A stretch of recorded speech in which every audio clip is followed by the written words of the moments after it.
కఫం అనేది మనకి మామూలుగా రెస్పిరేటరీ ట్రాక్ట్లో ప్రొడ్యూస్ అయ్యే సెక్రిషన్స్ అవి అందరికీ వస్తాయి. అవి ముక్కులో కొంతగా చేరుతుంది, ముక్కులో నుంచి జనరల్గా మ్యూకస్ లాంటిది వస్తుంది, గొంతులో నుంచి కొన్నిసార్లు కొన్ని సెక్రిషన్స్ రావచ్చు, లంగ్స్లో కూడా అలాగే ఆ రెస్పిరేటరీ ట్రాక్ట్లో నార్మల్గా ప్రొడ్యూస్ అయ్యే సెక్రిషన్స్ అవి బయటకు వస్తే దాన్ని మనం కఫం లాగా భావిస్తాం. సో కఫం అనేది జనరల్గా అందరికీ ఫామ్ అవుతుంది, కాకపోతే అది ఒక మోతాదులో ఉంటుంది.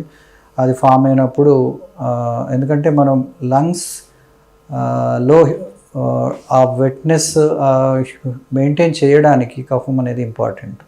లేదంటే ఆ వాయునాళాలు ఎయిర్వేస్ అన్నీ డ్రై అయిపోయి సో దానివల్ల ఇబ్బందులు తలెత్తే అవకాశం ఉంటుంది, దానివల్ల రకరకాల ప్రాబ్లమ్స్ వస్తాయి. అందువల్ల న్యాచురల్గా కొంతవరకు సెక్రిషన్స్ అనేటివి ఎయిర్వేస్లో ఇంపార్టెంట్.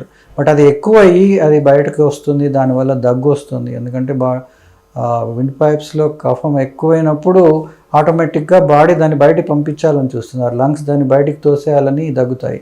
సో అవి మనం దగ్గినప్పుడు దాన్ని మనం బయట ఉమ్మేయడం కానీ కొన్నిసార్లు మింగడం కానీ చేస్తుంటాం. నార్మల్గా ఫామ్ అయ్యే సెక్రిషన్స్ ఆటోమేటిక్గా మనకు తెలియకుండానే మెల్లిమెల్లిగా పైకి ఎయిర్వేస్లో పై వరకు గొంతు వరకు వచ్చి మనం మింగేసినప్పుడు అవి కడుపులోకి వెళ్ళిపోతుంటాయి. బట్ ఎప్పుడైతే వాటి క్వాంటిటీ ఎక్కువ అవుతుందో అప్పుడు అది కఫం రూపంలో బయటకు వస్తుంది. సో ఆ క్వాంటిటీ ఎక్కువ అవ్వడానికి కొన్ని కారణాలు ఉంటాయి. అది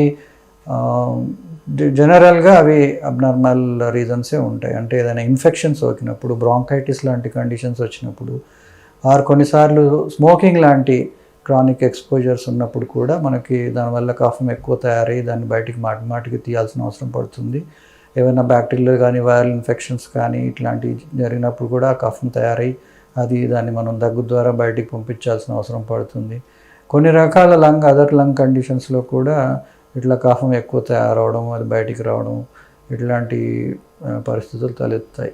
సో కఫం అనేది న్యాచురల్గా ఫామ్ అయ్యే ప్రాసెస్. సో అందులో ఎక్కువ మోతాదు మించి వస్తుంది అని అంటే దాంట్లో ఏదైనా ప్రాబ్లం ఉందా అనేది మనం చెక్ చేసుకోవాల్సి ఉంటుంది. దానికి సంబంధించి అవసరమైన బేసిక్ టెస్ట్ చేసుకుని అందులో ఏమైనా అబ్నార్మాలిటీస్ కనపడితే దానికి తగ్గట్టుగా అవసరమైన ట్రీట్మెంట్ తీసుకోవాల్సిన అవసరం ఉంటుంది. కొంతమందిలో కొంత సెన్సిటివిటీ వల్ల, అంటే అలర్జీ లాంటి ప్రాబ్లం అనుకోండి, థ్రోట్ అలర్జీ ఉందనుకోండి, అట్లాంటి వాళ్ళలో కొంచెం కఫం ఎక్కువ డెవలప్ కావచ్చు, ఆ కాఫ్ అనేది మాటికి వచ్చే అవకాశం ఉండదు.